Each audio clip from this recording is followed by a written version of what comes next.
Hi, this is Belinda Calibriali, and this is Talking High Performance with Belle. So I'm making this podcast for people who want to live their best life, people who know that there's more in them, but they just don't know how to get it. So there's a gap, something's missing, I'm making it for them. Welcome back to another episode of Talking High Performance with Belle, and this month we're talking resetting. And today I want to talk to you about one of my favourite topics, which is productivity. I love productivity, and so many people that I speak to, or a lot of my clients, struggle with productivity. And this is something that I could talk about all day and all night. So if you feel like this is something that you struggle with, feel free to follow the link below and just let's book a 15-minute chat and have a call. And I can give you some of the tips and tricks that I use. I'd be happy to do that. But today, let's focus specifically on how do you recharge your efficiencies when it comes to productivity. So as you can tell, I'm excited. I can feel my voice is changing. So how do you do things better than you have? Even if you have productivity nailed, what does the next level look like? So for myself, I'm always going, okay, I'm a productive person by nature, but where do I tweak? How do I get that little edge? And this was evident on the weekend when my daughter and I went to Officeworks and we spent 1 hour and a half choosing a whiteboard. And my husband just couldn't believe that we'd spent that long there, but we were both in our element like little productivity nerds, just living our best life. So in this episode, I want to talk to you about why this area is really important and the difference it makes and the difference it can make to your life. And I want to talk about it from a different point of view today. And I want to talk about how you can reset your efficiencies before you even begin your tasks. So not while you're doing them, but before. So let's get into that now. And last week, I spoke about some of the benefits of resetting, and I mentioned the impact it's had on my own life and how it's helped me. And things have included, getting clearer, reducing stress, and it's helped me with my creativity. But today, I want to talk specifically around productivity. So quite often when it comes to productivity, there are two types. There's getting a lot done, but not focusing on what's really important and what's not going to move you forward. And then there's the productivity that matters. The productivity that's structured, that has a purpose, that follows a logical sequence, where you have an end goal.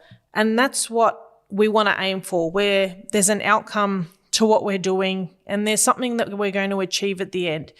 So quite often when I initially speak to clients, they're stuck in this pattern of feeling like they're on a hamster wheel. So they're moving, they're doing a lot, they're really busy, and quite often they struggle with work-life balance, but they're not getting the progress that they're after.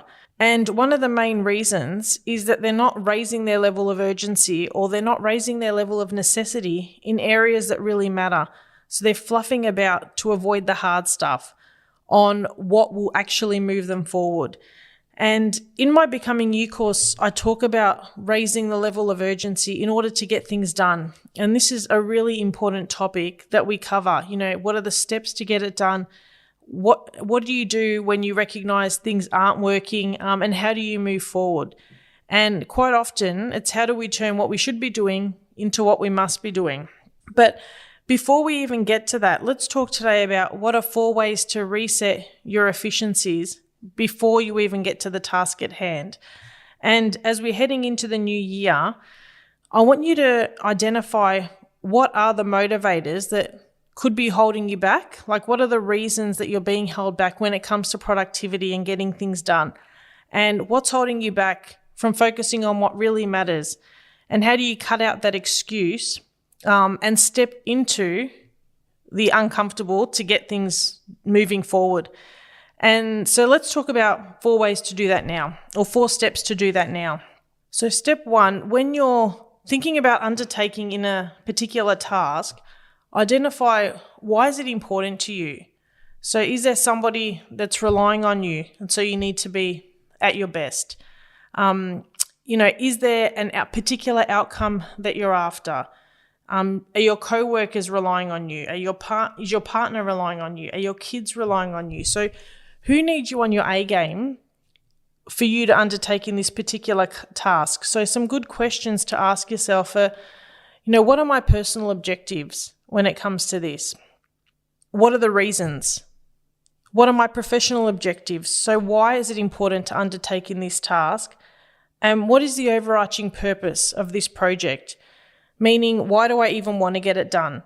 So if you're not clear on this, it's much, much harder to be productive. So that's the first thing you need to do.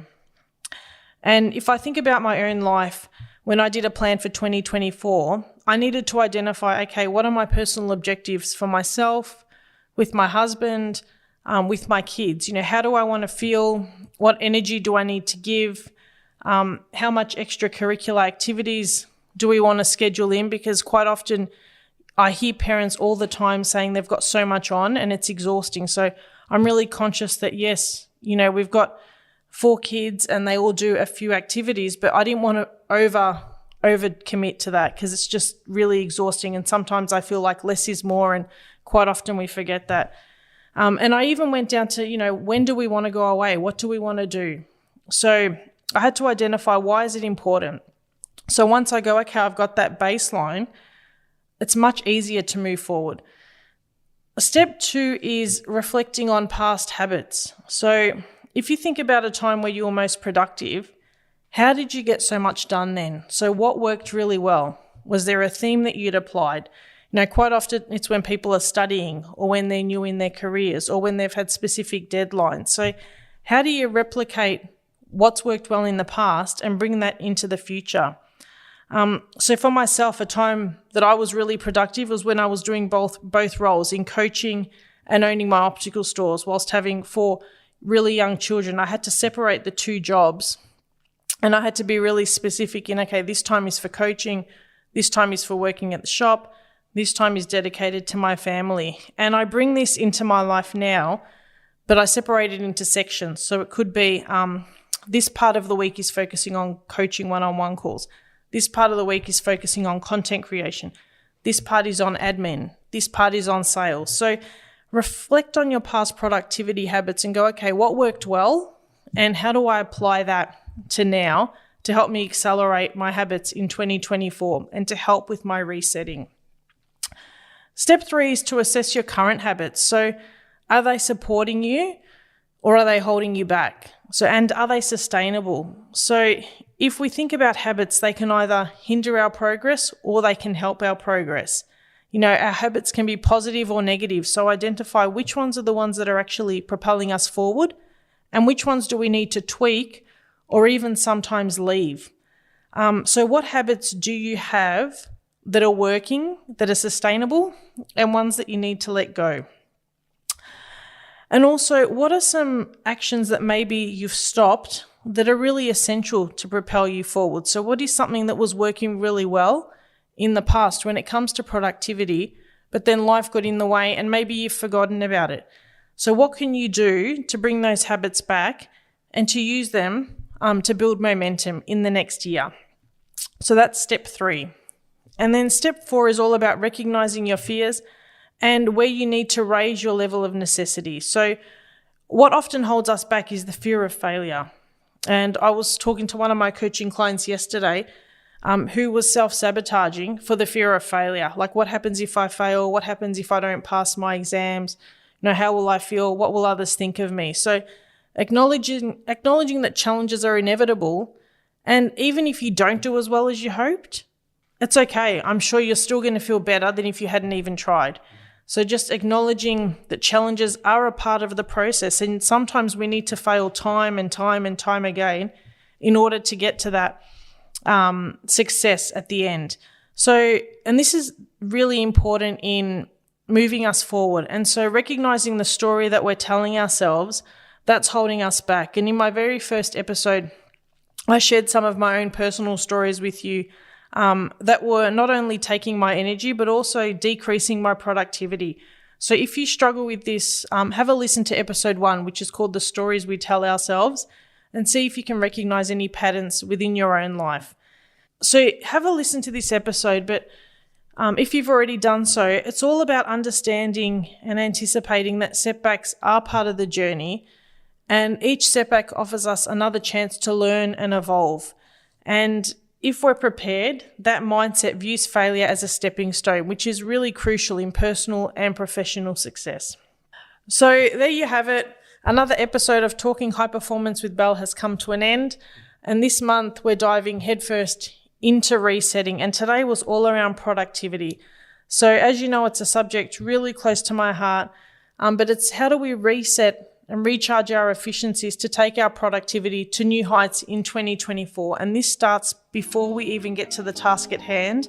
It starts to resetting what are our goals, what's worked well, and what can we do to improve that into the future. So I hope you're excited.